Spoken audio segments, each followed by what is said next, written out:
자, 오늘은 9강과 10강에 대한 말씀을 좀 나눌 건데요. 이제 계속 들어오셨던 분들은 더 이해가 되시겠지만, 또 새로 오신 분들이 좀 보여져서 그분들은 전의 영상들을 좀 참고하시길 바랍니다. 그분들의 눈높이에 좀 맞추려고 하니 그동안 계속 들어오셨던 분들한테는 약간 마이너스가 될 것 같아서 계속 들어오셨다고 하는 전제 하에 그 다음을 좀 진행하도록 하겠습니다. 자, 이번 강의는 예수 그리스도라고 하는 제목을 제가 붙였는데요. 사실 이 안에는 삼위일체를 드러내려고 하는 좀 의도가 좀 많이 있고요. 무엇보다도 예수 그리스도가 어떤 분인지를 조금 더 구체적으로 좀 보기 위함입니다. 왜 그러냐면 사실 나중에 결론적으로 좀 얘기하겠지만 우리 주 예수 그리스도, 이게 사실은 굉장히 대단한 말이거든요.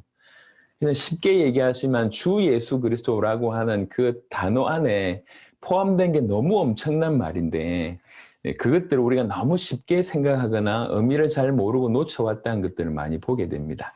여하튼 먼저는요, 예수 그리스도의 강의 중에 진행을 좀 해보도록 하겠습니다. 여러분, 이제 초대교회 성도들 사이에서 인사말이 그렇게 로마의 박해가 있고 하니까 예수님을 믿는 자, 기독교인으로서의 표시를 내기 힘들다 보니 이렇게 서로 나도 예수님 믿는 자인데 너도 그러냐라고 이제 서로 물어볼 때, 또 안부로 얘기할 때 이제 물고기 모양을 그리지 않습니까? 익투스라고 하는 단어가 물고기라고 하는 단어지만 사실 5 단어의 어떤 조합이 희한하게 익투스라고 하는 단어로 연결이 된 겁니다. 잘 알듯이 예수스, 크리스토스, 데우, 휘오스, 소테르 이런 단어입니다. 예수, 그리스도, 하나님의 아들, 구원자. 이게 그들의 신앙입니다. 예수님은 그리스도이시고 하나님의 아들이시고 구원주시다. 구원자다. 이게 그들의 신앙입니다. 그들의 신앙을 그냥 단어가 아니고요. 그들이 예수님을 그렇게 믿는다는 거죠. 예수님은 그리스도고 하나님의 아들이고 우리의 구원자다. 이렇게 그들의 신앙을 익두스 안에 포함한 겁니다. 그냥 단어의 어떤 이제 조합이 아니라 그들의 신앙이 그 안에 들어 있습니다. 사실 초대교회 우리가 이제 지금까지 훑어봤듯이 사도들과 초대교회의 신앙이 딴 게 아니라 예수님을 어떻게 알고 믿느냐는 것이죠. 예수님을 나는 그리스도로 하나님의 아들로 나의 구원자로 믿는다라고 하는 신앙이 그 익두스 안에 담겨져 있는 것입니다. 지금 이 신앙이 우리 가운데 회복해야 됩니다. 지난 시간 동안에 예수님이 그리스도라고 하는 의미를 설명했습니다. 예수님이 우리의 참된 왕이며 참 제사장이며 참 선지자이십니다. 왜 그렇습니까? 그러셔야지 우리의 죄의 문제를 해결하실 수 있고 사단에게 잡혀있는 우리를 해방시키실 수 있고 하나님 떠나 죽어있는 우리로 하나님 만나는 길을 여실 수 있기 때문에 그렇습니다. 그래서 예수님은 그리스도이십니다. 예수님은 왕이며 제사장이며 선지자이십니다. 예수님이 우리를 사단의 손아귀에서 건져내셨고 우리 모든 죄를 해결하셨고 우리로 하여금 다시 하나님을 만나서 화목하게 할 수 있는 의를 우리에게 전가하신 그분이십니다. 그래서 그 그리스도이신 예수님은 우리 인생의 근본뿐만 아니라 모든 문제를 해결하시는 분이십니다. 예수님이 진실로 그리스도의 사역을 감당하기 위해서라도 단순히 인간으로만 그것이 불가능함을 지난번에 훑어봤습니다. 예수님은 그리스도이신데 하나님의 아들 그리스도이십니다. 하나님이신 그리스도이십니다. 그래서 하나님의 아들 예수 그리스도, 정확하게 얘기하자면 우리는 예수님을 어떻게 알고 믿냐면 하나님의 아들 그리스도이신 예수님을 믿는 것입니다. 그러니까 하나님의 아들 그리스도이신 이 예수님이 어느 정도 대단한 분이냐. 사실은 성경이 전체 그 얘기를 하고 있습니다. 그래서 성경에 많은 부분들이 있지만 가장 이 그리스도이신 예수, 하나님의 아들이시며 그리스도이신 예수님을 잘 설명하는 부분들을 몇 가지 가져와서 여러분들하고 조금 더 그리스도이신 예수님을 좀 발견했으면 좋겠습니다. 왜 이 얘기를 드리냐면 제가 모태로부터 교회를 다녔는데요. 다니면서 이제 문제들이 굉장히 많습니다. 저뿐만 아니라 우리 주변에도 문제들이 많은데 제가 늘 생각하는 것이 내 문제와 내가 믿는 예수님과 뭔가 상관이 없는 듯한 느낌을 많이 받았습니다. 나는 교회를 다니지만 실제 내 문제하고 그 예수님하고 무슨 관계가 있는가? 이게 이제 연결 접점이 없었습니다. 그래서 이제 주일날에는 예수 믿는 사람처럼 보이는데 그냥 삶의 현장으로 돌아와서는 불신자하고 별반 다를 바 없이 살아가는 제 모습을 계속 보거든요. 이건 왜 이럴까? 그러니까 이제 뭔가 열심히 신앙생활을 하는데도 불구하고 하나님은 저 멀리 계시는 분, 내가 예수님을 믿는데도 불구하고 여전히 나는 세상 걱정을 해야 되는 뭔가 안 맞는 신앙생활이라고 얘기하는데 교회 안에서는 신앙생활이 되는데 교회 밖에서는 신앙생활이 안 되는 이런 모습들이 저한테 많고 주변에 돌아보니까 저하고 비슷한 사람들이 참 많더라고요. 이거 왜 그럴까요? 사실은 궁극적으로 지난 시간까지 계속 말씀드렸지만 우리가 예수님이 얼마나 크신 분인지 모르니까 그리고 그 예수님하고 우리하고 무슨 관계 있는지 진실로 알지 못하고 믿지 못하니까 예수 믿는 것 따로 내 삶을 사는 것 따로 이렇게 되는 것입니다.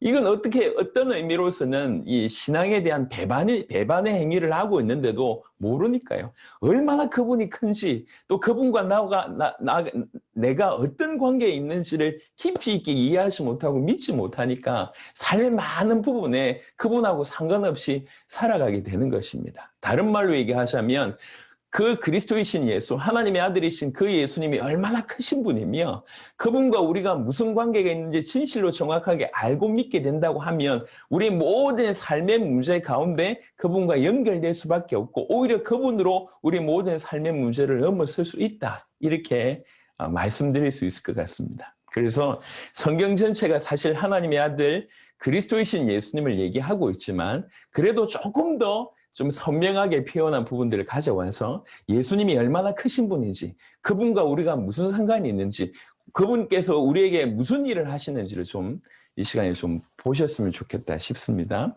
하나님의 아들 예수 그리스도 마가복음 1장 1절에는 이렇게 시작합니다. 하나님의 아들 예수 그리스도의 복음의 시작이라. 우리 이제 신학적인 배경이 좀 있는 분들 대부분이실 거니까요. 사복음서 중에 그래도 가장 먼저 지은 이렇게 사복음서가 마가복음이라고 알고 있습니다. 그 마가복음의 제일 서두는 이렇게 시작합니다. 하나님의 아들 예수 그리스도의 복음의 시작입니다. 사실 이 안에 다 들어있는 거죠.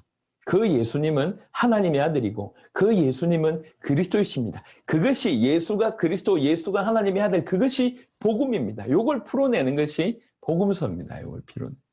요한복음 1장 같은 경우에는 누구보다도 우리가 믿는 이 예수님에 관해서 하나님의 아들 그리스도이신 예수님에 관해서 누구보다도 어떤 구절보다도 조금 더 선명하게 풀어내고 있는 것 같습니다. 신학적으로 접근할 때 굉장히 힘든 것 같지만 그냥 간략하게만 우리가 믿는 예수님, 하나님의 아들 그리스도이신 그 예수님이 도대체 어떤 분이냐. 요한복음 1장 1절에 태초에 말씀이 계시니라. 그분은 말씀이라고 얘기하셨습니다.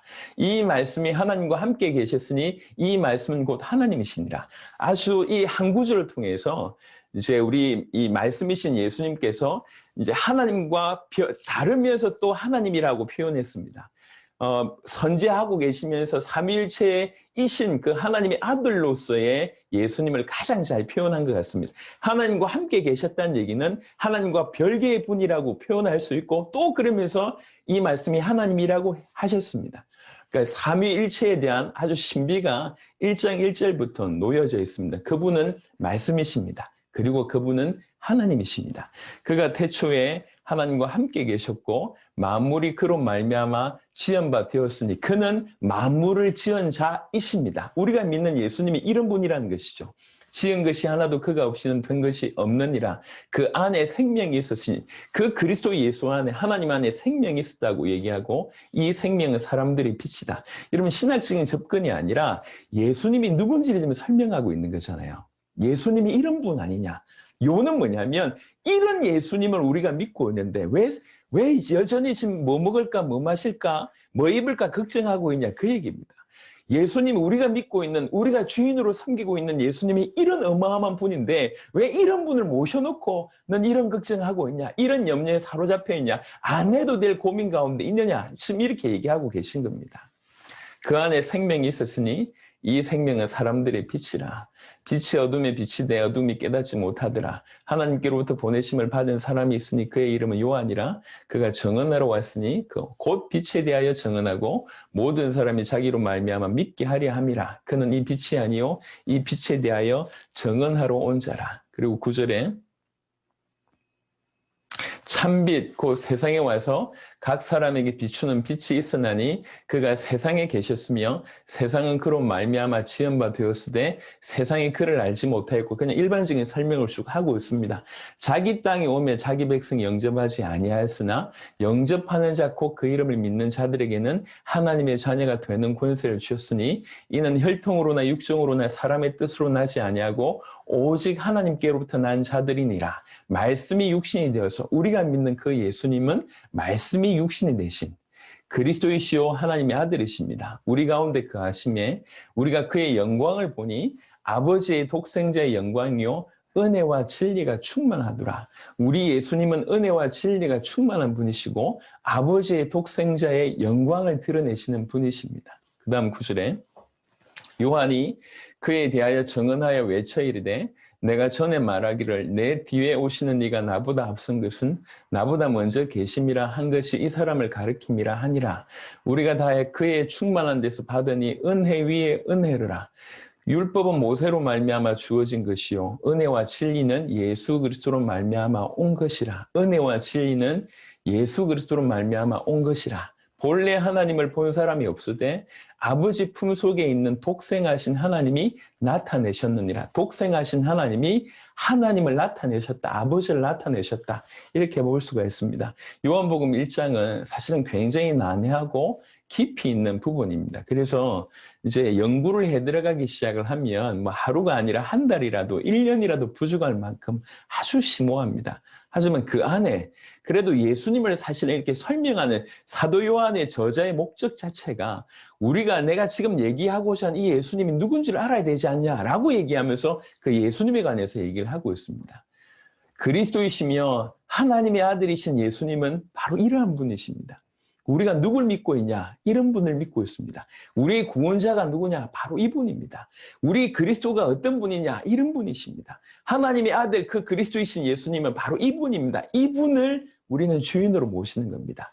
이분이 나의 모든 문제를 해결하신 그리스도이십니다. 이분은 하나님의 아들이시고 하나님이십니다. 이게 지금 요한복음에서 설명하고 있는 거잖아요. 성경 전체가 바로 이 얘기를 하고 있지 않습니까? 그걸 지금 짧게 얘기를 하고 있습니다. 왜 이런 분을 모셔놓고 왜 우리는 여전히 부족한 것처럼 여전히 뭔가 많은 것을 받아야 되는 것처럼 생각하고 있습니까? 십자가면 끝이지 않습니까? 예수님 그분 하나로 끝입니다.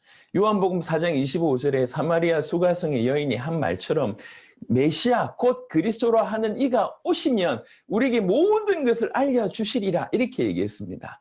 그 어떻게 보면 이제 수준 낮은 표현으로 얘기하자면 천박한 여인이고 남편 5에 사람들의 어떤 손가락질을 받고 신앙이라고 얘기할 때에 사실 바닥에 가까운 수준에 있는 그분도 얘기하기를 메시아가 오면 우리에게 모든 것을 알려주실 것이다 라고 그런 신앙을 가지고 있었습니다. 우리는 과연 그런 신앙, 그만큼의 신앙도 있느냐를 돌아봐야 됩니다.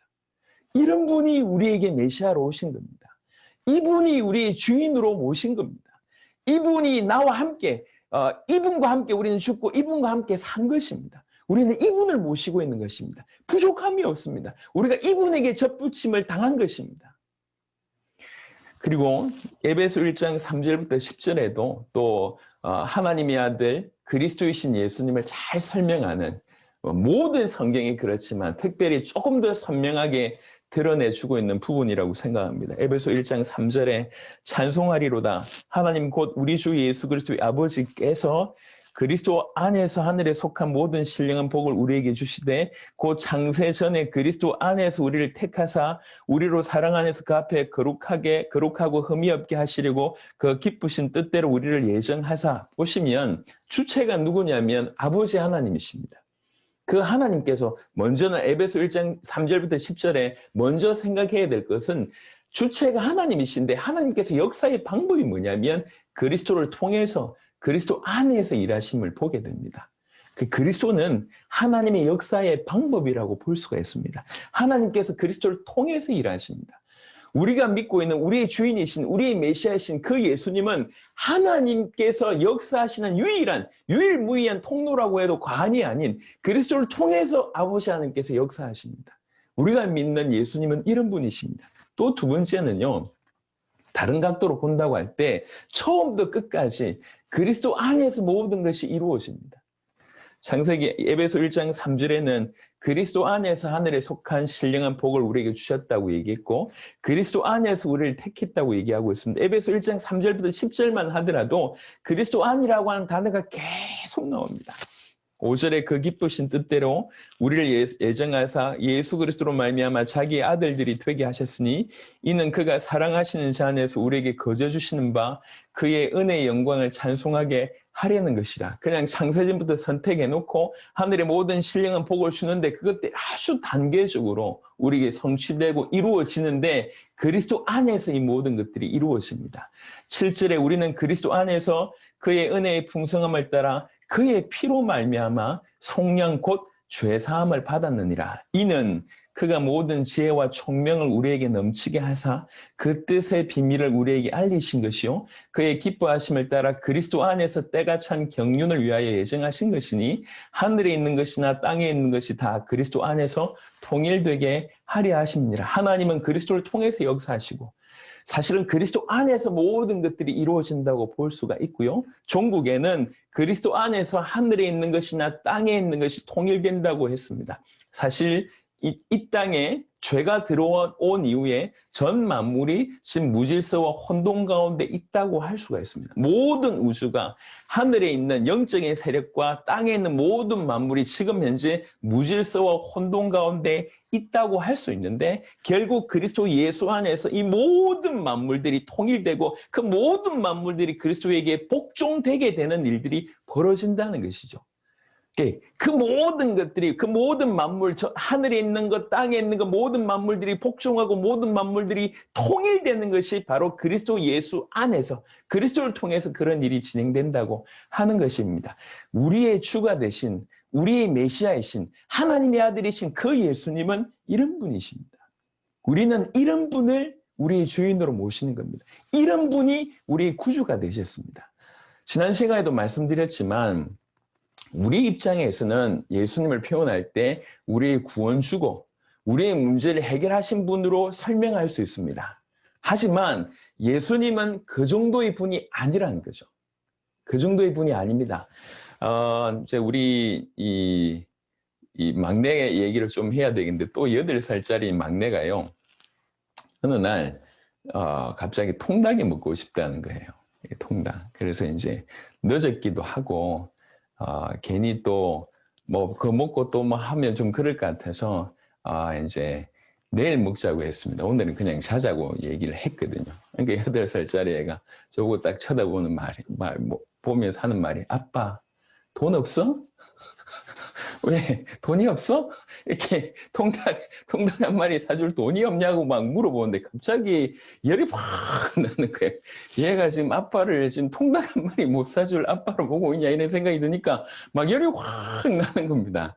예, 얘 눈에는 이 아이 눈에는 아빠가 그냥 이제 딱지치기 해주고 통닭 사주고 뭐 아이스크림 사주고 이 정도로 얘 눈 입장에서는 지 필요를 해결해 준 아빠 정도로 볼 거지만 객관적인 저의 모습은 우리 아들한테 아이스크림 사주는 그 정도가 아니지 않습니까? 이게 중요한 얘기입니다. 예수님은 우리 입장에서 봤을 때 우리의 죄도 해결해 주시고 우리 사단의 손아귀에서도 건져 주시고 우리로 하여금 하나님 만나게 하신 그런 역할들을 하신 메시아이지만 우리 입장에서는 우리 문제를 해결해 주신 그 정도의 분이지만 이분은 그 정도의 분이 아니라는 것이죠. 객관적으로. 이분은 하나님이십니다. 이분은 하나님의 아들이십니다. 이분은 우리 생각보다 훨씬 크신 분이십니다. 너무너무 크신 분이신데 우리는 이걸 보질 못하는 거죠. 성경은 지금 이 얘기를 계속하고 있습니다. 누가 우리의 주가 되셨냐? 누가 우리에게 메시아가 되셨냐? 이 놀라운 하나님이 우리를 건져내시려고 육신을 입으신 거 아니냐. 우리가 볼 때에 우리의 문제를 해결해 주시는 좋은 분이지만 이분의 객관적인 실체는 단순히 내 죄 문제만 해결해 주는 그 정도의 분이 아니라는 것입니다. 이분이 어떤 분이냐? 요한복음 1장에 지금 쭉 설명하지 않습니까? 이분이 어떤 분이냐? 에베소 1장에 쭉 설명하지 않습니까? 하나님이 이 그리스도를 통해서 역사하시고 그리스도 안에서 모든 만물이 복종되고 통일되는 그 어마어마한 일들이 그 안에서 일어난다고 얘기하고 있습니다. 또 한 구절이 골로새 1장 13절부터 20절인데요. 개인적으로 볼 때 참 좋아하는 성경 구절입니다. 그가 우리를 흑암의 권세에서 건져내사 그의 사랑의 아들의 나라로 옮기셨으니 그 아들 안에서 우리가 속량 곧 죄사함을 얻었도다. 이건 이제 아버지께서 우리에게 그리스도를 통해서 하신 일들에 대해서 먼저 얘기합니다. 그리고 나서 15절부터 본격적으로 그리스도이시고 하나님의 아들이신 예수님에 대한 설명을 합니다. 그는 보이지 아니하는 하나님의 형상이시요 모든 피조물보다 먼저 나신 이시니, 피조물이 아닙니다. 나신 분이십니다. 모든 피조물보다 먼저 나신 이시니 만물이 그에게서 창조되되, 여기까지는 참 우리가 잘 아는 말인 것 같은데요. 그 다음 뭐라고 표현했냐면 하늘과 땅에서 보이는 것들과 보이지 않는 것들과 혹은 왕권들이나 주권들이나 통치자들이나 권세들이나 만물이, 이 모든 서론적인 표현했던 그 모든 만물이 그로 말미암고 그 다음에 그를 위하여 창조되었고, 그가 만물을 창조했다. 이것만 해도 기가 막힌데 뭐라고 얘기했냐면 그 만물의 창조 목적이 그를 위하여 창조되었다. 우리가 섬기는 그 그리스도이신 예수님이 이런 분이십니다. 그로 말미암아 만물이 지음바 되었을 뿐만 아니라 이 만물이 지음받은 이유가 뭐냐면 그를 위하여 창조되었다고 얘기를 하고 있습니다. 그로 말미암고 그를 위하여 창조되었고, 또한 그가 만물보다 먼저 계시고 만물이 그 안에 함께 섰느니라. 제가 지난 시간 얘기했습니다. 하나님만이 스스로 계신 분이십니다. 그렇다고 얘기하면 하나님을 제외한 모든 만물은 그 스스로 계신 분에게 의존해야지 살 수 있는 존재들입니다. 만물이 그 위에 그 안에 함께 서 있습니다. 우리가 우리의 구주가 되시고 우리의 그리스도이신 그 예수님은 이런 분이십니다. 그리고 특별히 그 예수님은 교회를 통해서 교회와의 관계 가운데서 이렇게 역사하십니다. 18절에 그는 몸인 교회의 머리시라. 우리는 그분의 몸이며 몸인 우리의 머리가 되신 분이 우리 그리스도라고 얘기하고 있습니다. 사실 이거는 너무 있을 수 없는 일인 것 같아요. 이걸 뭐라고 비교할 수 있을까요?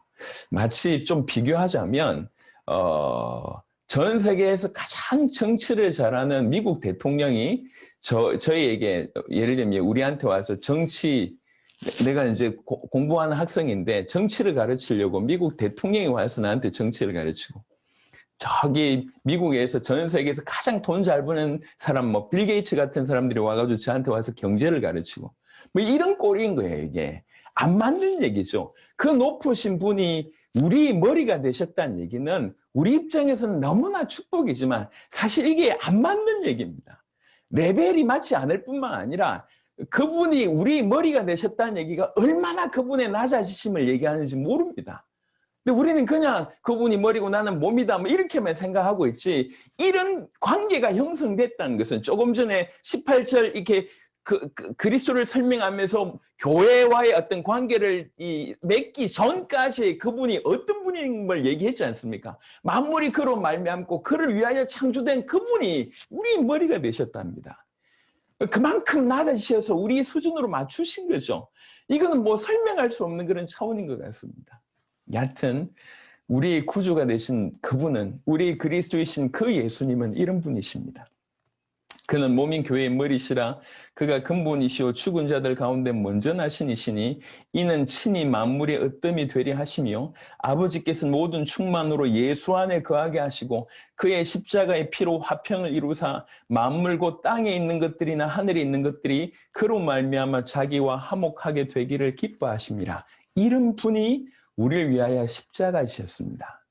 이런 분이 그 십자가 지심이 하나님을 정말로 만족해 했다. 그 속죄 제사가 하나님으로 하여금 만족해 했다. 그 속죄 제사가 완벽했다고 하는 증거로 부활하신 것입니다. 그분의 십자가와 부활의 능력이라고 하면 모든 인류의 모든 죄, 그 어떤 것이라도 깨끗이 도말할 능력이 당연히 있지 않겠습니까? 영원히 완벽하게 단번에 모든 것을 끝내신 것입니다. 지금 우리가 섬기고 있는 예수님이 누군지를 정확하게 아셔야 됩니다. 우리 사도 바울이 늘 지금 고백했던 것처럼 제가 참 좋아하는 구절입니다. 나는 내가 믿는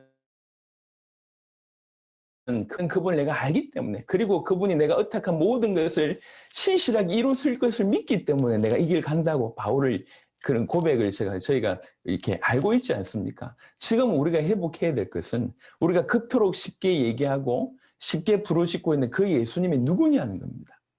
이분이 얼마나 크신 분이며 이분과 우리의 관계가 어떻게 형성됐는지, 어떤 관계인지만 정확하게 안다고 하면 이렇게 어마어마한 분을 모시고 살면서 이런 고민을 하고 앉아있다. 이 말이 안 될 거 아닙니까? 안 그렇습니까? 만약에 우리 부모님이 지구상에 최고 돈 많은 사람이다. 그런데 그 돈 많은 부모님 모셔놓고 항상 돈 걱정을 하고 있다고 하면 얼마나 기가 막히겠습니까? 이게 말도 안 되는 얘기잖아요. 예, 지구상에서 가장 권세 있는 분이 우리 부모라고 얘기할 때 우리가 말이지 세상에 저 밑에 있는 어떤 이런 것들 때문에 벌벌 뜬다. 이 말이 안 맞지 않습니까? 신앙생활이 왜 이렇게 힘드냐면 생활이 힘든 게 아니라 신앙이 힘든 겁니다. 누구를 믿고 있는지 몰라서 그래요. 자기가 믿고 있는 분이 누군지 몰라서 그렇다니까. 아니 8살짜리 막내 아들이 지 아빠가 통닭 하나 못 사줄 것 같아가지고 막 염려하고 있다고 하면 어찌 살겠습니까? 그럼 뭐 아침마다 아빠가 과연 밥 줄 수 있을까? 점심 때는 또 밥을 줄까? 아침과 점심은 밥 줬는데 저녁 때는 과연 아버지께서 나에게 밥 줄 능력이 있을까? 이렇게 고민할 거 아니에요. 우리의 고민 수준이 그런 거 아니냔 말입니다. 우리가 믿는 그분이 누구냐? 그리고 그분과 우리가 어떤 관계에 있냐? 이게 좀 정확하게 설정이 제대로 된다고 하면 신앙생활은 정말로 재밌게 진행되지 않을까? 다시 말씀드릴 수가 있을 것 같습니다.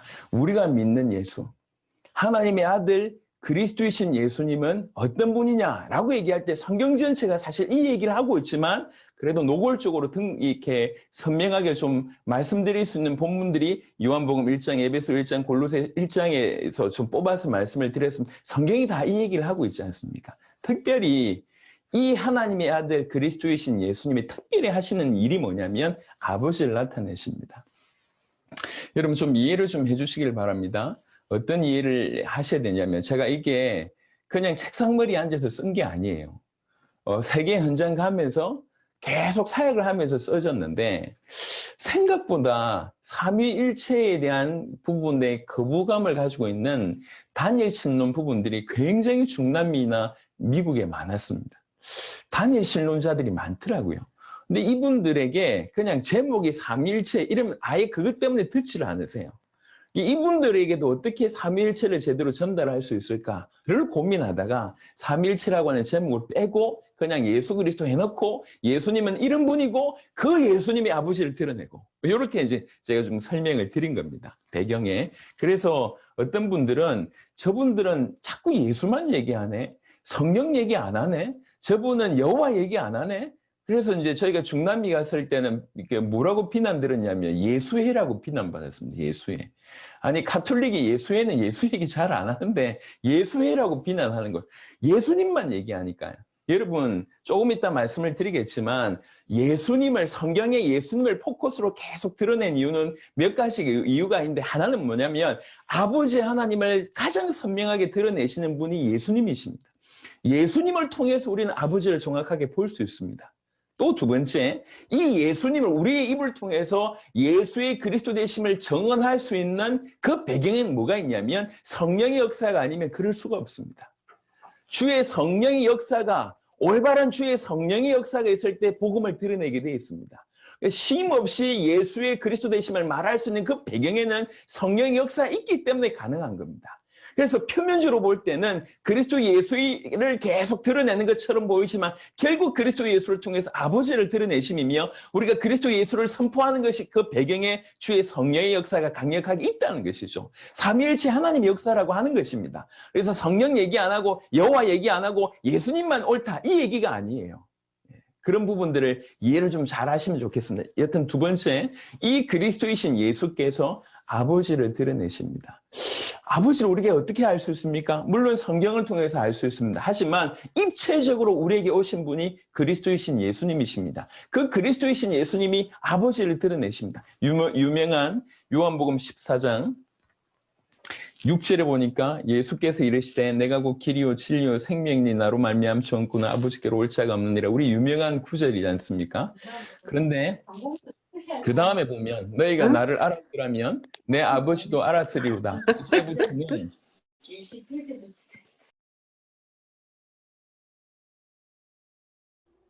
목사님 음소거 해제하셔야 됩니다. 예, 이제 됐죠. 이게 지금 갑자기 소리가 좀 들려서 그런 것 같습니다. 예, 새로 들어오시는 분들은 음소거를 좀 해주시기 바랍니다. 너희가 나를 알았더라면 내 아버지도 알았으리로다. 이제부터는 너희가 그를 알았고 또 보았느니라. 이렇게 이제 7절에 얘기합니다. 빌립이 이르되 주여 아버지를 우리에게 보여주시옵소서. 그리하면 족하겠나이다. 이렇게 얘기합니다. 사실 저는 빌립이 너무 이해가 돼요. 예. 너무 이해가 됩니다. 그러니까 예수님께서 이르시되 빌립아 내가 이렇게 오래 너희와 함께 있으되 네가 나를 알지 못하느냐. 나를 본 자는 아버지를 보았거늘 어찌하여 아버지를 보이라 하느냐. 그리고 나서 내가 아버지 안에 거하고 아버지는 내 안에 계신 것을 네가 믿지 아니하느냐. 내가 너희에게 이르는 말은 스스로 하는 것이 아니라 아버지께서 내 안에 계셔서 그의 일을 하시는 것이라. 내가 아버지 안에 거하고 아버지께서 내 안에 계심을 믿으라. 그렇지 못하겠거든 행하는 그 일로 말미암아 나를 믿으라 라고 얘기를 합니다. 요한복음 14장 6절부터 11절에 예수님이 얘기하셨습니다. 너희가 지금까지 나를 믿었는데 아직도 모르겠냐? 지금까지 나를 알았고 보았지 않냐? 그런데 아직도 모르겠냐? 라고 얘기하면서 당신이 아버지를 드러내심을 얘기를 쭉 하고 계십니다. 이게 예수님이 하신 말씀입니다. 우리는 예수님의 말씀에 귀 기울이셔야 됩니다. 예수님께서 이 땅에서 많은 일을 행하셨지만 단 하나라도 한 걸음이라도 아버지와 독자적으로 별개로 행동하시거나 말하시지 않으셨습니다. 그 모든 말과 그 모든 행위 속에는 배경에는 항상 아버지의 뜻과 아버지의 동행하심이 있었습니다. 그래서 그리스도이신 예수님을 통해서 그 아버지의 모습, 아버지의 사랑 이 모든 것들이 보여질 수 있다는 것이죠. 그 부분을 요한복음 14장에 예수님이 분명히 드러내셨습니다. 그래서 우리가 예수님을 알면 알수록 예수님을 주목하면 주목할수록 예수님을 보면 볼수록 그 아버지를 볼 수 있는 것이고 아버지를 알 수 있는 것이고 아버지를 발견할 수 있다고 할 수가 있겠습니다. 제 말이 아니고 신학적인 접근이 아니라 예수님이 직접 하신 말씀이지 않습니까?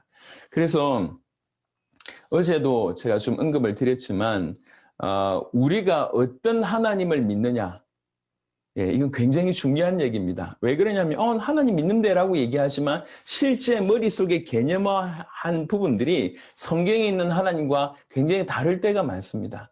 동일하게 하나님이라고 부르지만 그 머릿속에 있는 그 하나님이 성경에 있는 하나님이 아닌 경우들이 많습니다. 우리는 성경에서 말씀하시는 바, 그리스도께서 드러내시는 바, 그 하나님을 정확하게 알고 믿어야 될 것입니다. 마태복음 11장 27절에 내 아버지께서 모든 것을 내게 주셨으니 아버지 외에는 아들을 아는 자가 없고 또 아들의 소원대로 계시를 받는 자 외에는 아버지를 아는 자가 없느니라. 아버지를 어떻게 알 수 있냐라고 얘기할 때에 아들만 알 수 있을 뿐만 아니라 아들의 소원대로 계시를 받는 자, 그가 아버지를 안다는 것입니다.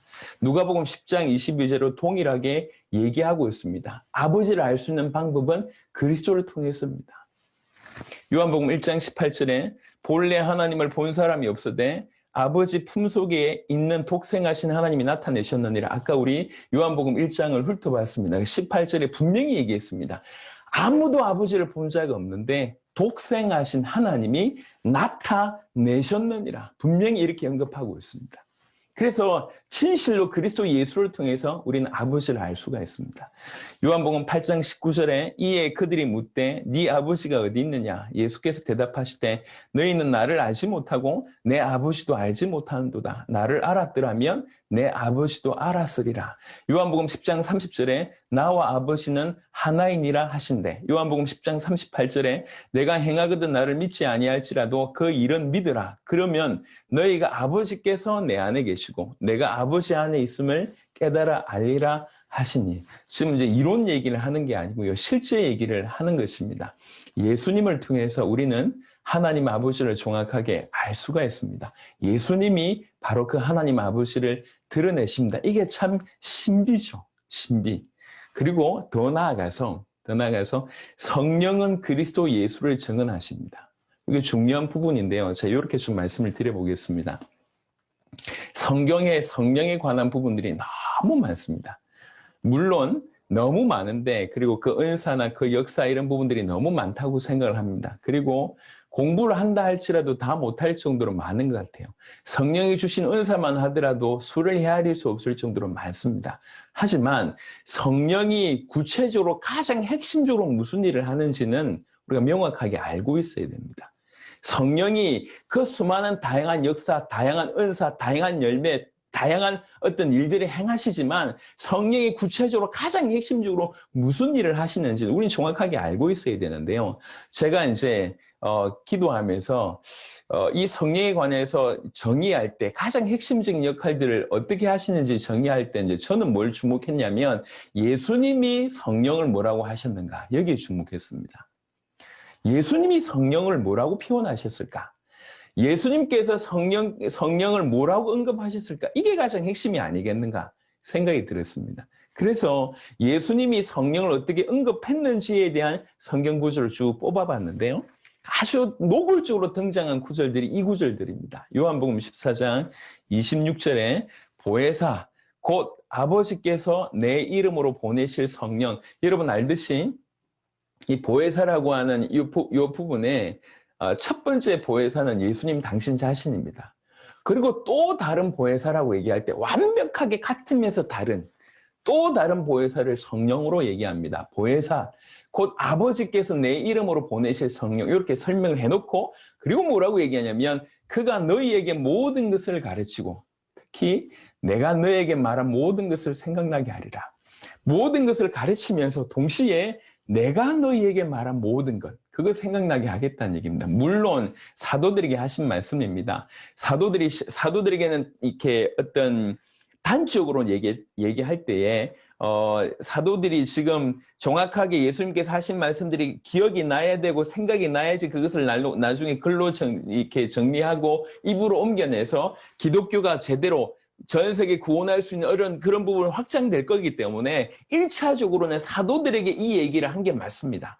사도들에게 반드시 내가 말한 모든 것을 생각나게 하리라. 그 말이 맞는데 실제로 이면적인 2차적인 부분에서도 구원받은 모든 자에게도 동일하게 말씀하신 겁니다. 예수님이 말한 것을 생각나게 하리라. 조금 더 구체적으로 보면 요한복음 15장 26절에 내가 아버지께로부터 너에게 보낼 보혜사 곧 아버지께로부터 나오는 진리의 성령이 오실 때 성령을 표현할 때 진리의 성령이 오실 때 그가 나를 증언하실 것이요. 그 진리의 성령이 오시면 그가 하는 일이 뭐냐면 그분은 나를 증언할 것이다. 내가 누구인지를 증언할 것이다. 그 성령이 이 성령이 하시는 가장 큰 역할은 나를 증언할 것이다. 내가 말한 모든 것도 생각나게 하겠지만 나를 증언할 것이다. 요한복음 16장 13절에 그러나 진리의 성령이 오시면 그가 너희를 모든 진리 가운데로 인도하시리니 그가 스스로 말하지 않고 오직 들은 것을 말하며 장래일을 너에게 알리시리라. 진리라고 하는 이 부분들이 굉장히 이렇게 프리즘이 넓을 수 있지만 사실 하나님이 진리이시고 예수님이 진리라고 볼 수가 있습니다. 예수께서 가라사대 내가 곧 길이요 진리요 생명이라고 얘기할 때 바로 예수님 당신 자신이 진리라고 얘기할 수 있습니다. 15장 26절과 연이어서 본다고 얘기하면 그가 나를 증언하실 것이고 진리이신 그리스도 예수께로 인도하신다. 이 부분들로 충분히 해석될 수 있다고 생각합니다. 조금 더 노골적인 것이 이제 사도행전 1장 8절입니다.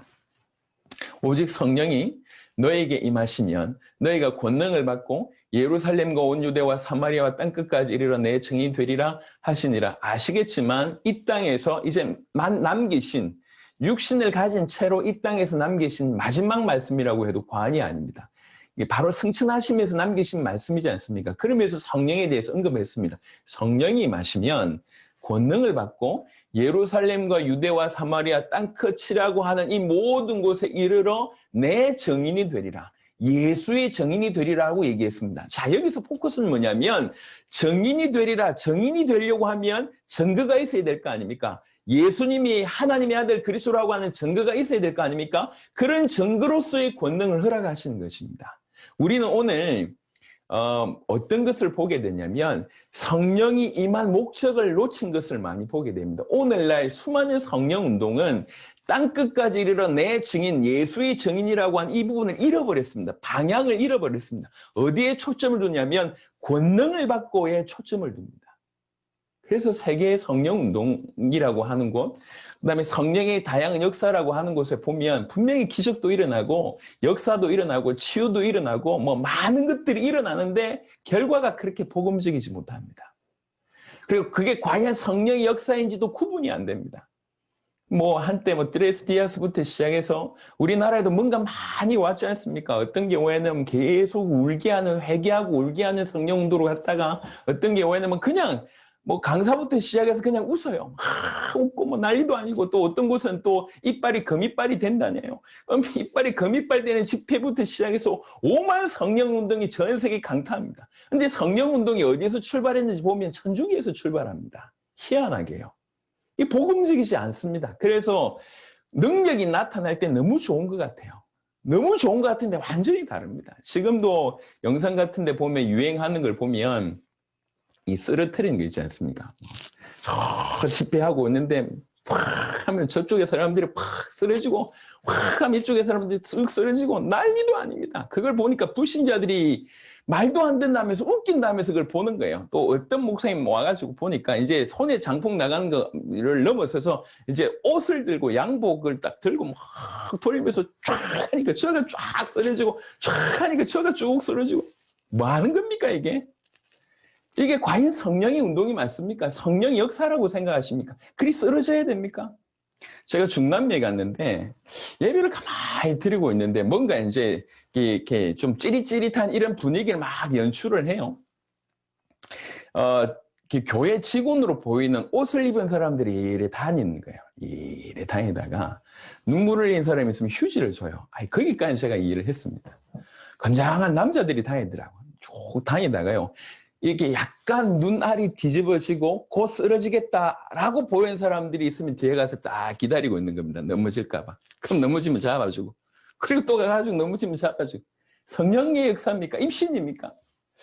아니 성령께서 임하셔서 뭔가 권능을 받고 막 다 좋은데요. 뭘 잃어버렸냐면 땅끝까지 이르러 내 증인이 되리라. 이걸 잊어버렸습니다. 성령은 땅끝까지 이르러 내 증인 되리라. 바로 이것 때문에 권능을 허락하시는 겁니다. 이걸 놓치는 권능은 처음부터 방향이 틀린 것입니다. 전 세계에 너무 심각하게 이런 일들이 너무너무 많이 일어나고 있습니다. 오늘날도 사실 우리 한국 교회도 기도원이 많지 않습니까? 그 기도원의 어떤 그런 기도 불 때문에 우리 한국 교회가 이렇게 든든하게 이렇게 왔다고 생각합니다. 하지만 기도 많이 하면서 성령 운동이라고 얘기하면서 뭔가 방향이 자꾸 다른 쪽으로 가는 걸 많이 봅니다. 기도 많이 해서 목소리는 뭐 여자분들이 거의 남자 목소리처럼 내면서 할렐루야 할렐루야 하는데 그게 별로 은혜가 되지도 않고요. 뭔가 기도 많이 하는 것 같은데 예수의 정인하고 별로 상관이 없어요. 예수의 복음을 전하는가 하면 전혀 무관하게 뭔가 많은 일들이 벌어지는 겁니다. 어떤 분들은 와가지고 그렇게 뭘 잘 맞추는 모양이에요. 뭐 잘 맞춰가지고 그렇게 기도 받으러 그렇게 많은 사람들이 가는 모양이에요. 그런 사람들이 많은 모양입니다. 그래가지고 막 기도해가지고 막 이렇게 사업 이래라 저래라 뭐 이렇게 얘기해주면 그게 또 그렇게 되는 모양입니다. 그러면 사업하시는 분들 돈 따발로 갖다 가지고 뭐 고맙다고 인사할 뿐만 아니라 답답하면 또 돈 따발 들고 가가지고 물어보기도 하고. 저는 성령의 역사인지 사실은 퀘스천 마크입니다. 과연 성령께서 그렇게 역사하시는지는 잘 모르겠습니다. 만약 그게 주의 성령의 역사라고 하면 저는 오늘 다 때려치우고 그런 역사 임하기를 기도하겠습니다. 주님 다 알아맞추고 뭐 다 이렇게 해가지고 그래야지 뭐 이렇게 돈도 벌고 할 거 아닙니까?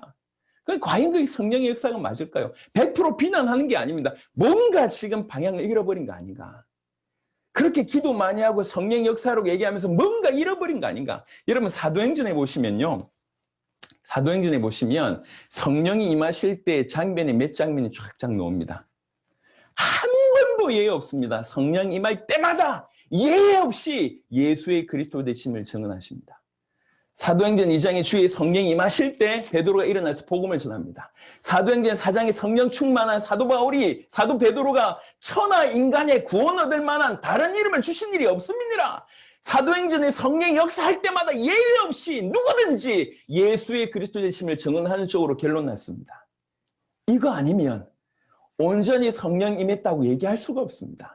성령에 사로잡혔다고 얘기할 수가 없습니다. 주의 성령은 하나님께서 지금 우리를 건져내시기 위해서 건져내시고 해서 일하시지 않습니까? 우리를 구원할 수 있는 유일한 방법은 오직 그리스도이신 예수님의 믿음을 통해서만 우리가 구원받습니다. 그리고 우리의 삶의 방법 또한 의인은 그 믿음으로 말미암아 산다고 얘기했습니다. 오직 그리스도이신 예수님을 믿을 때 비로소 정상적인 삶을 살 수가 있습니다. 이렇게 구원받게 하고 올바른 신앙생활을 하게 하는 모든 배경에는 주의 성령의 역사가 있습니다. 그래서 주의 성령의 역사는 우리로 하여금 그리스도 예수를 믿게 할 뿐만 아니라 우리로 하여금 땅끝까지 이르러 증인되도록 우리를 만들어 가십니다. 증인되라고 얘기하지 않았습니다. 증인이 되리라고 얘기했습니다. 그 말은 내가 너희에게 증인되게 하겠다고 하는 주의 의지가 그 안에 있는 것입니다. 성령을 통하여. 성령이 마시면 권능을 받고 땅끝까지 이르러 내 증인이 되리라. 내가 반드시 나의 증인이 되게 하겠다. 성령을 통해서 이겁니다. 그래서 성령은 성령의 다양한 역사들, 다양한 은사들, 다양한 열매 다 인정합니다. 다 인정합니다. 하지만 목표를 잃어버린 성령의 역사는 생각해 봐야 됩니다. 암만 예언을 많이 얘기하고 암만 기적이 많이 일어나고 암만 치유가 많이 일어나고 암만 대단한 역사가 많이 일어나도 그 끝이 예수의 복음에 증언하는 그 끝이 아니라고 하면 올바른 성령의 역사가 아닙니다. 제가 학교 다닐 때 대구에 큰 교회 목사님이 계십니다. 우리나라에서 굉장히 방언으로 교회를 크게 부흥시킨 목사님 중에 한 분이십니다. 이분하고 좀 대화를 하는 중에 이분이 뜬금없이 그 얘기를 하시더라고요. 방언이 성령의 역사냐 이렇게 물어요. 아유, 성령의 역사죠. 그러면 그 다음 이렇게 얘기합니다. 우리나라에 지금 행해지는 모든 방언이 성령의 역사겠냐 이렇게 물어요. 아니, 우리는 뭐 방언 해봐야 뭐 이제 20살 때 좀 받아가지고 조금 하다가 말고 정도의 수준인데 이분은 방언으로 얘기하자면 거의 우리나라에서 뭐 가장 하이 클래스인 분이니까요. 그분이 하는 얘기입니다. 그래서 그분이 그렇게 얘기했습니다. 경험적으로. 내가 직접 목도하고 지금까지 지켜본 바 우리나라 방언 중에 거의 대부분 귀신 방언이다.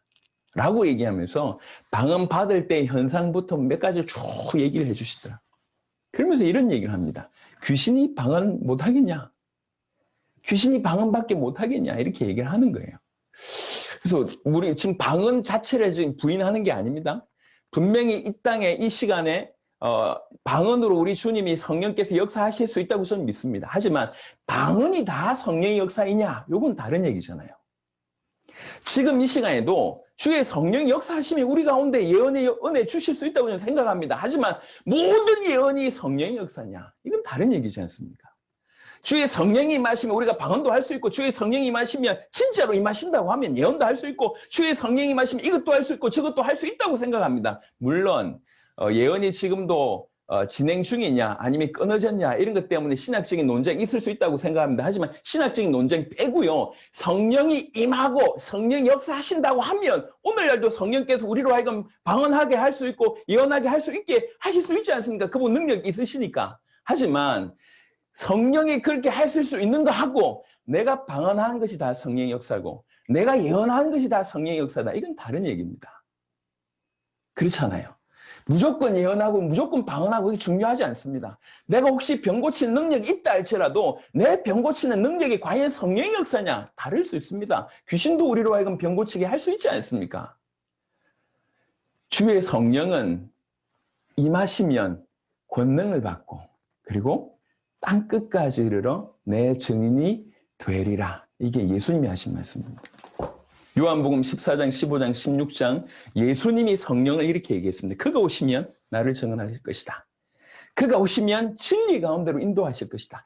그가 오시면 내가 말한 모든 것을 생각나게 할 것이다. 그래놓고 사도행전에 연구해서 보세요. 예, 연구해서 보세요. 주의 성령이 본격적으로 임할 때마다 반드시 예수님을 증언하는 일이 없었던 적이 없습니다. 사도행전 10장에 고넬료에 복음 전할 때 주의 성령이 임하시고 예, 사도행전 쭉 보시면 전부 그렇습니다. 한 번도 복음하고 상관없는 성령의 역사가 드러난 적이 없습니다. 이게 오늘날 전 세계의 성령 운동에 대해서 우리의 관점에 대한 아주 예리하게 살펴봐야 될 것입니다. 역사 일어난다고 중요한 게 아닙니다. 기적이 일어난다고 중요한 게 아닙니다. 응답이 온다고 중요한 게 아니에요. 예. 응답 오고 말고보다 더 중요한 것은 성령의 역사는 반드시 그리스도 예수를 땅끝까지 증언하는 쪽으로 가는 게 맞습니다. 사도행전 2장에 오순절날이 이미 이름에 그들이 다 같이 한 곳에 모였더니 후련히 하늘로부터 급하고 강한 바람 같은 소리 있어 그들이 앉은 온 집에 가득하며 마치 불의 혀처럼 갈라지는 것들이 그들에게 보여 각 사람 위에 하나씩 임하여 있더니 그들이 다 성령의 충만을 받고 성령이 말하게 하심을 따라 다른 언어들로 말하기를 시작하니라. 36절에 그런즉 이스라엘 온 집은 확실히 알지니 너희가 십자가에 못 박은 이 예수를 하나님이 주와 그리스도가 되게 하셨느니라 하니라. 성령이 임하시니 성령이 말하게 하심을 따라 모든 사도들이 말씀을 전했고 그리고 특별히 사도행전 2장에 베드로가 일어나서 동일하게 예수의 하나님의 아들 그리스도 되심 주 되심을 전하는 일이 벌어집니다. 사도행전 4장에 이에 베드로가 성령이 충만하여 이르되 백성의 관리들과 장로들아 만일 병자에게 행한 착한 일에 대하여 이 사람이 어떻게 구원을 받았느냐고 오늘 우리에게 질문한다면 너희와 모든 이스라엘 백성들은 알라. 너희가 십자가에 못 박고 하나님이 죽은 자 가운데서 살리신 나사렛 예수 그리스도의 이름으로 이 사람이 건강하게 되어 너희 앞에 섰느니라. 이 예수는 너희 건축자들이 버린 돌로서 집 모퉁이의 머릿돌이 되었느니라. 다른 이로서는 구원을 받을 수 없나니 천하 사람 중에 구원받을 만한 다른 이름을 우리에게 주신 일이 없음이라 하였더라. 공회에서 이 메시지를 전했습니다. 공회는 스승이신 자기의 주이신 예수님을 십자가에 죽여야 되겠다고 결론 내리고 결정했고 재판했던 바로 그 현장에 지금 베드로가 갇혀와서 바로 그 현장에서 이 메시지를 전하고 있습니다. 말 까딱 잘못하면 죽을 수밖에 없는 바로 그런 상황에 자기 스승도 그냥 가차없이 죽였는데 베드로 정도는 아낌없이 죽일 수 있을 거 아닙니까? 바로 그 상황에 주의 성령이 충만함이 임합니다. 딴 얘기하지 않습니다. 천하 사람 중에 구원받을 만한 다른 이름 우리에게 주신 일이 있냐? 예수님이 그리스도 아니냐? 예수님이 전한 겁니다. 요한일서 5장 6절에 보니까 이는 물과 피로 임하신 이시니 곧 예수 그리스도시라. 물로만 아니요 물과 피로 임하셨고 정언하는 이는 성령이시니 성령은 진리니라. 성령은 그리스도 예수를 정언하십니다.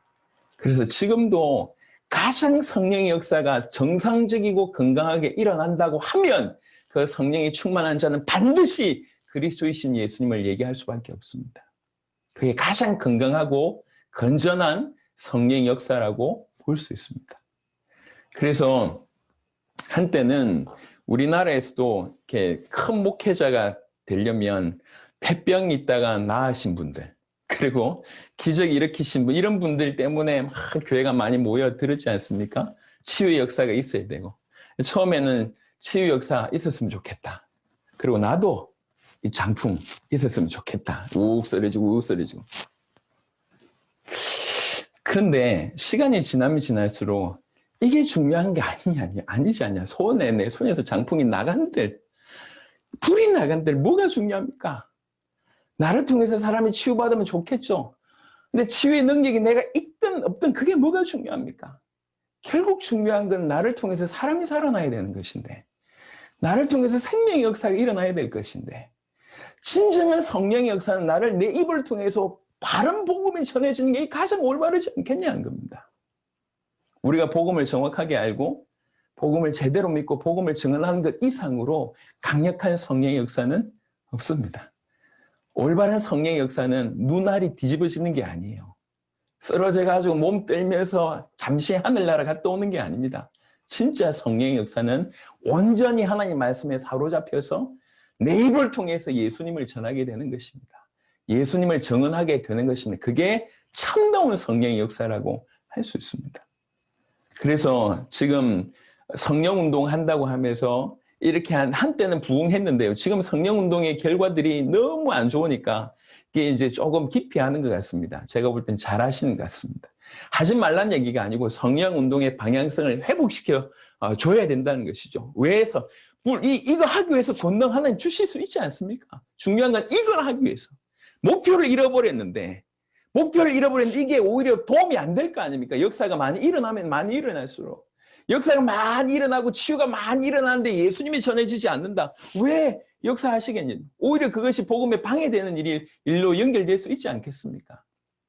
그래서 우리가 모시고 있는 우리의 주가 되신 우리의 메시아가 되시는 하나님의 아들 예수님이 어떤 분인지를 먼저 증거했고 그리고 특별히 이 예수님이 아버지를 나타내심을 증거했고 세 번째는 특별히 이 그리스도 예수를 증언하고 나타내시는 분이 바로 성령이심을 얘기했습니다. 자, 네 번째로 결론적인 부분인데요.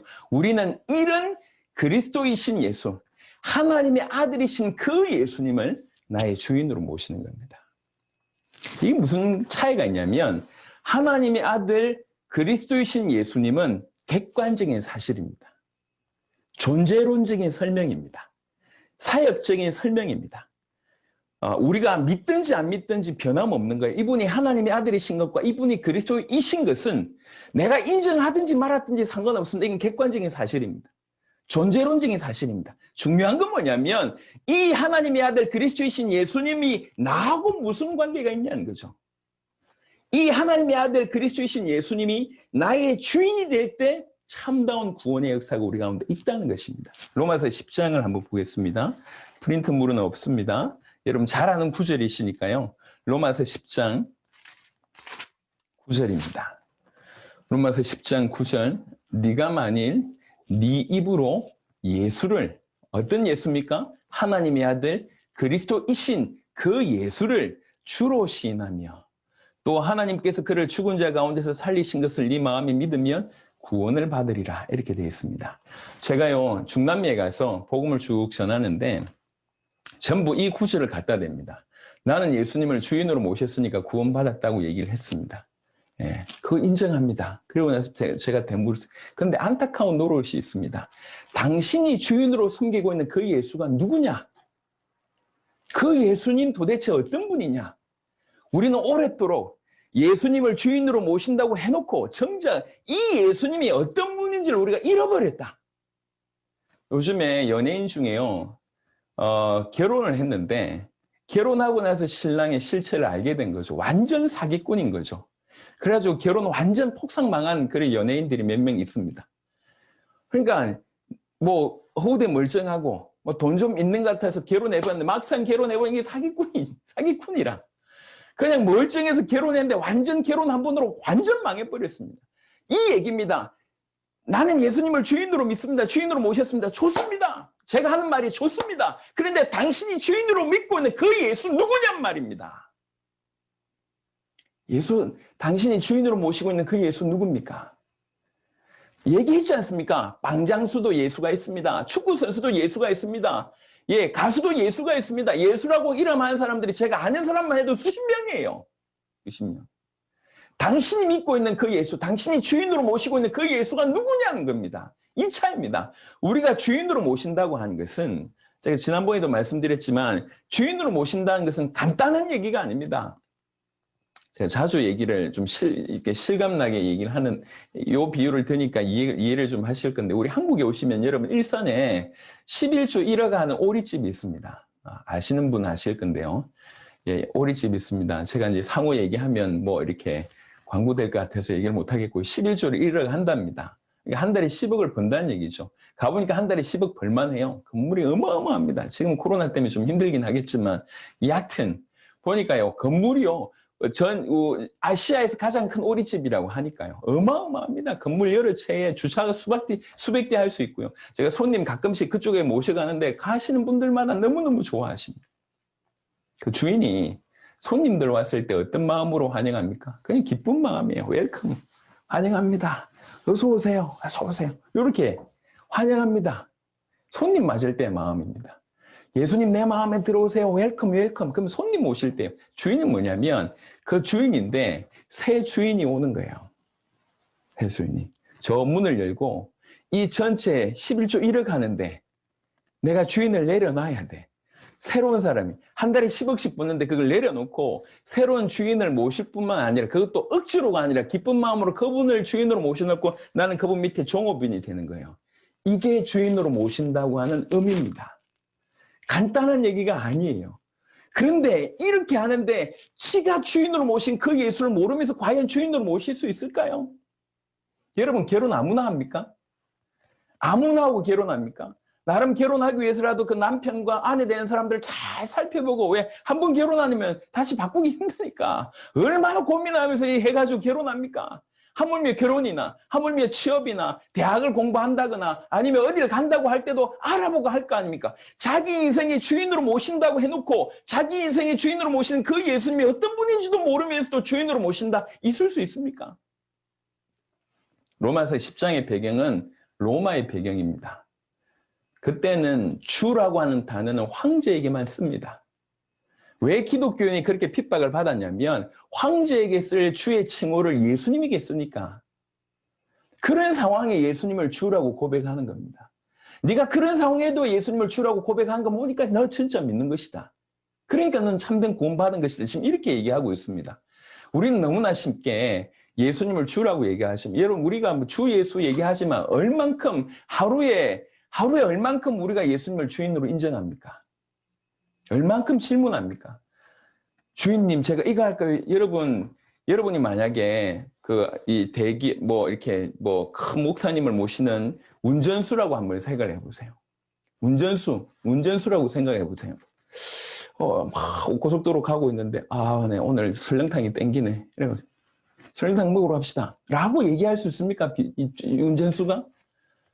내가 설렁탕 땡긴다면서. 가시죠, 설렁탕. 이럴 수 있습니까? 먹는 거 하나마다 물어보는 거 아닙니까? 뭘 드시고 싶습니까? 음료수 드릴까요? 화장실 쉬었다 갈까요? 이게 주인을 모신, 자기 윗사람을 모신 자세 아닙니까? 하물며 그런데 우리는 예수님을 수없이 주인이라고 부르면서 물어보겠습니다. 얼만큼 물어보셨습니까? 하루에 몇 번이나 물어보셨나요? 무의식적으로 우리 행동하지 않습니까? 입술은 주인이라고 불려놓고 내 하고 싶은 대로 합니다. 말은 주인이라고 해놓고 우리 하고 싶은 대로 합니다. 그건 주인으로 모시는 삶이 아니잖아요.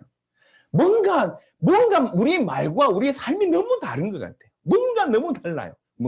여튼 페일은하고 자꾸 옆쪽으로 빠지는 것 같아서 페일은하고, 여러분 내가 내 인생의 주인으로 모시겠다라고 결단을 내릴 정도면 이분이 어떤 분인 줄 내 목숨을 드려도 되겠다라고 판단될 때에 내가 그분 앞에 드리고 주인으로 모시는 거 아닙니까? 원래 이런 구조입니다. 주인으로 모신다고 하는 것은 내 인생, 내 생명을 드리겠다. 요거거든요. 근데 내가 주인으로 모시고자 하는 그 예수님이 누군지도 모르고 그냥 드린다고 합니다. 그러면서 실제로 말은 드린다고 했지만 실상은 보니까 드린 것도 아니야. 말만 하지. 주인이라고 불러놓고 인정도 안 하고 주인으로 불러놓고 지 마음대로 살면서 주인으로 부를 뿐이에요. 제가 중남미 분들한테 굉장히 강하게 얘기했습니다. 당신들이 예수님을 주인으로 모신 건 인정한다. 하지만 물어보자. 당신들이 모시고 있는 예수님이 어떤 분이냐? 물어보자. 페일은 하고요. 우리는 그리스도이시며 하나님의 아들인 그 예수님을 나의 주로 모셔야 됩니다. 예수님이 하나님의 아들 그리스도라고 하는 것은 객관적인 사실입니다. 진리입니다. 존재론적인 설명입니다. 그분하고 나하고 무슨 관계가 있냐는 거죠. 그분하고 내가 무슨 관계가 있냐. 그분이 나의 주인이다. 이게 구원입니다. 내가 그분과 함께 그분에게 내 인생을 드렸고 내가 그분이 종이 됐다. 그분과 하나가 됐다. 라고 얘기할 때 내게 참된 생명과 구원이 주어지는 거 아닙니까? 그러니까 이 그리스도이신 하나님의 아들이신 이분을 나의 주인으로 모시는 거. 그래서 나의 주인으로 모신 그분이 이제 뭐라고 고백하냐면 나의 주 예수 그리스도, 이렇게 고백하는 겁니다. 우리 주 예수 그리스도. 그래서 그 짧은 주 예수 그리스도라고 하는 말에는 어마어마한 게 들어가 있는 겁니다. 메시지 할 때마다, 고백할 때마다 감격이 되는 거죠. 나의 주 예수 그리스도. 고린도전서 8장 6절에 그러나 우리에게는 한 하나님 곧 아버지가 계시니 만물이 그에게서 났고 우리도 그를 위하여 있고 또한 한 주 예수 그리스도께서 계시니 만물이 그로 말미암고 우리도 그로 말미암아 있느니라. 한 주 예수 그리스도께서 계신다고 얘기합니다. 고린도전서 12장 3절 그러므로 내가 너에게 알리노니 하나님의 영으로 말하는 자는 누구든지 예수를 저주할 자라 하지 아니하고 또 성령으로 아니하고는 누구든지 예수를 주시라 할 수 없느니라. 진실로 예수님을 주라고 나의 주인이라고 얘기할 수 있다고, 그렇게 고백할 수 있다고 할 때는 그 밑에는 반드시 주의 성령의 역사 아니고는 불가능하다는 거죠. 그러니까 주의 성령의 역사일 때만 진실로 예수님을 주라고 고백할 수 있다고 하는데, 너무 쉽게 예수는 주라고 얘기할 때는 이거는 생각을 해봐야 됩니다. 똑같은 말이지만 다른 완전한 차원이라고 말씀드릴 수가 있을 것 같습니다. 빌립보 2장 11절 모든 입으로 예수 그리스도를 주라 시인하여. 이걸 하나님이 얼마나 기뻐하시냐면 그것 자체가 하나님 아버지께 영광을 돌린다고 얘기를 하고 있습니다. 우리가 우리 입으로 그리스도이신 예수님을 주라고 부르는 이것 자체가 아버지께 큰 영광이 된다고 얘기합니다. 갈라디아 6장 14절, 그러나 내게는 우리 주 예수 그리스도의 십자가 외에, 바울이 이렇게 표현할 때 얼마나 깊이가 있습니까? 우리 주 예수 그리스도, 우리가 늘 쉽게 설명했던, 늘 쉽게 고백했던, 늘 쉽게 말을 했던 주 예수 그리스도가 사실은 이런 어마어마한 어떤 고백이고 비밀이라는 것이죠. 우리 주 예수 그리스도의 십자가 외에 결코 자랑할 것이 없나니 그리스도로 말미암아 세상이 나를 대하여 십자가에 못 박히고 내가 또한 세상을 대하여 그러하니라. 사도 바울은 내가 그리스도의 십자가 외에는 더 이상 아무 말 하지 않기로 작정했다고 얘기합니다. 그만큼 그리스도 예수와 그분의 십자가가 크기 때문에, 커 보이기 때문에 그렇습니다. 얼마나 뛰어난 분이십니까? 우리는 그분이 쓴 글도 이해 못할 정도로 그렇게 뛰어난 분인데, 살면 살수록, 깨달으면 깨달을수록 그리스도가 너무 크신 분이니까 이 복음 말고 내가 할 말이 없다. 이것 말고 내가 말할 게 없다라고 얘기를 하고 있습니다. 우리도 주 예수 그리스도, 우리 주 예수 그리스도, 이 얼마나 큰 말인지를 우리가 정말 절실하게 깨닫고, 그리고 이것들이 전달되게 해야 됩니다. 하나님의 아들 그리스도이신 예수님이 객관적인 그 진리이신 그분은 하나님의 아들이고 그리스도입니다. 그건 객관적인 진리입니다. 존재론적이고 사역적입니다. 하지만 그 그리스도이심이 하나님의 아들이신 예수님이 나의 주인이시냐, 거죠.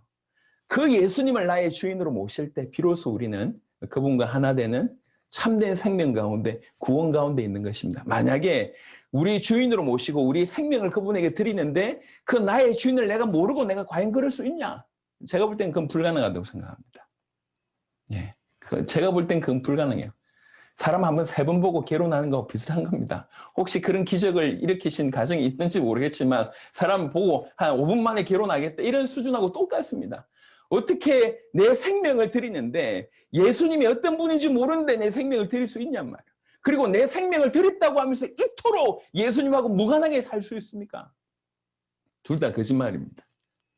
조금 극단적으로 설명을 드려서, 극단적으로. 그래서 다시 우리는 예수님의 위치에 그대로 다시 올려놓아야 되고, 그 예수님을 제대로 알고 믿는 그런 아주 기본적인 면에서 가장 중요한 그런 신앙에 들어가야 됩니다. 그래야지 신앙생활이 달라집니다. 우리는 이런 예수님을 나의 주인으로 모십니다. 그 주인은 나와 함께 내 속에 내 인생을 같이 살아가십니다. 내 인생을 대신 살아주십니다. 내 인생을 끌고 가십니다.